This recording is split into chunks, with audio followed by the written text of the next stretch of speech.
le fait d'avoir une entité unique administrative pour gérer le territoire du Pays Basque, toutes ces associations, enfin, toutes ces organisations qui sont en place, qui déjà travaillent au niveau du territoire total, au lieu de s'adresser à 4 ou 5 agglos, va s'adresser à une seule agglo. Ce qui est offert aujourd'hui à ce territoire, c'est de donner une réponse finalement à une question qui se pose depuis très longtemps. Comment favoriser l'unité de ce territoire? Et là, on propose une structure administrative unique. Bah, quelle chance, il faut la prendre. Tout le monde a une voix à porter, tout le monde aurait cette voix à porter. Donc tout le monde aurait un élu, toutes les communes, donc de la plus petite à la plus grande. Donc ça, évidemment, après en fonction du nombre d'habitants, tout ça, bon, ça ok. N'empêche que tout le monde peut être représenté, peut avoir quelque chose à dire. Dans la mesure où on entend et on peut entendre tout le monde, l'institution, elle devient intéressante. Les uns seront dépendants des autres. On ne peut pas voir aujourd'hui la chose, je pense, différemment. Ce serait dommage. Et aujourd'hui, c'est une chance d'avoir un outil. Alors, c'est peut-être pas la solution idéale, c'est pas l'objectif final, c'est pas la... Voilà, on n'est pas dans un film américain, hein, mais le tout, c'est de voir que c'est un outil dans lequel on peut tous se reconnaître, qu'on peut tous construire. C'est une réalité qu'il faut saisir. Je ne pense pas qu'on ait eu souvent par le passé l'occasion de saisir une telle opportunité. Donc il faut que ça soit acquis, quoi. Il faut y aller convaincu, il faut y aller avec des idées. Et pour moi, c'est déjà une réalité.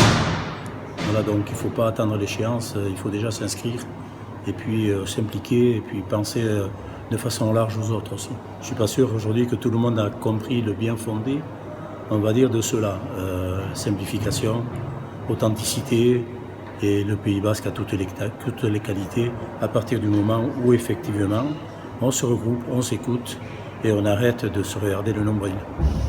Il semblerait par rapport à la grande région qui regroupe désormais le Limousin, on est bien d'accord, les Charentes et l'Aquitaine, donc la plus grande région territorialement de l'Hexagone. Et c'est peut-être par rapport à ça que si le PCI se fait, la décision se fera très très bientôt, l'union faisant la force, il me semble qu'il faut faire un bloc tous ensemble plutôt que jouer éparpillé par rapport aux décisions de là-haut. Voilà. Donc il va de soi que je suis pour le PCI. En plus, beaucoup de villages du Pays Basque intérieur dont je fais partie de Helette sont d'accord. Et moi j'abonde toujours dans le sens des plus petits. Gagner en cohérence dans ce qui est de gérer les différentes questions qui concernent le développement territorial, comparativement donc à la gestion territoriale qui existait via les intercommunalités précédentes ou les différents syndicats mixtes qui quelque part atomisaient un peu les énergies, les moyens à l'échelle d'un Pays Basque et ne permettaient pas pour autant donc d'avoir un portage collectif et fort des enjeux, des atouts du territoire Pays Basque.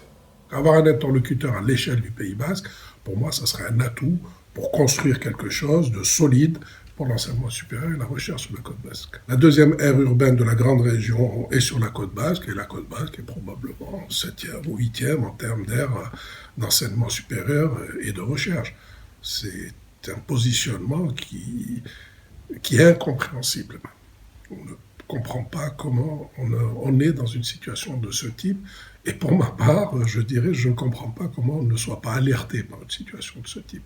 Parce qu'un territoire de cette dimension-là, de ce poids-là, qui n'a pas un enseignement supérieur de qualité, prend des risques sur son développement économique dans le futur. Le PCI Pays Basque, ça représente véritablement une opportunité pour l'IUT de Bayonne et du Pays Basque, à la fois en termes de force, de proposition dans la nouvelle grande région.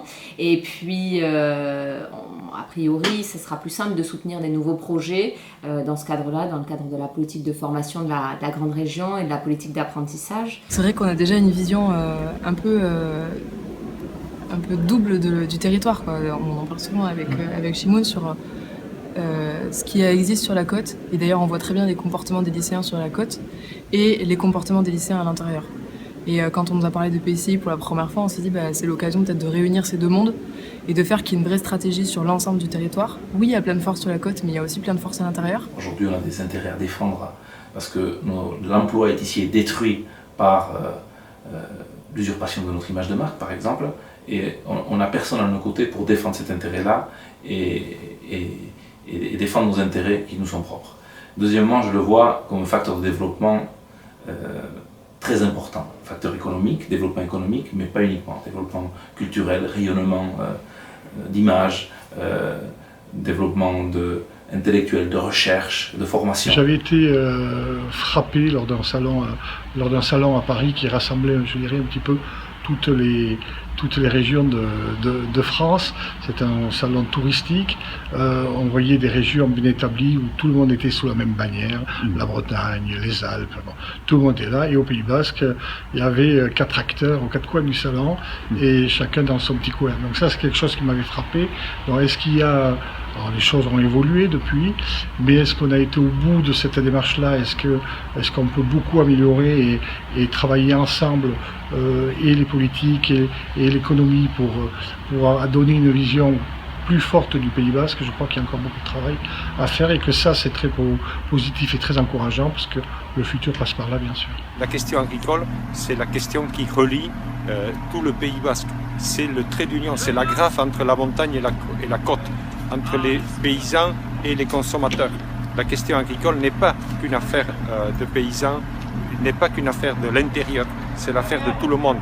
L'alimentation, le paysage, l'aménagement du territoire, la qualité de l'eau, la biodiversité, ça concerne tout le monde. Ça concerne tout le monde et l'agriculture est au centre de ces problématiques. La société civile, vous savez, il y a des mots, en ce moment il y a un peu une crise du politique, c'est-à-dire que les gens font de moins en moins confiance aux politiques, à tort ou à raison. Mais la société civile, ça ne reste que des mots si on n'y met pas les hommes. Donc bien sûr, les hommes qui composent notre Pays Basque, que ce soit dans les métiers de l'industrie, dans le tertiaire, dans le sport, dans tous les métiers du tourisme, parce que c'est une vie du tourisme, de la gastronomie. On a besoin de ces gens-là, mais je ne pense pas qu'il faille les dissocier des élus, et je crois qu'il faut travailler en harmonie avec les élus, les gens de la société civile. Je crois que se mettre autour d'une table, discuter, et surtout ouvrir cette table et pas la laisser entre gens bien pensants, entre guillemets. Je crois qu'il faut ouvrir les portes à tous les niveaux, et pour avancer, je crois qu'il y a un beau projet, mais je pense que ce sont les hommes qui le mettront en avant.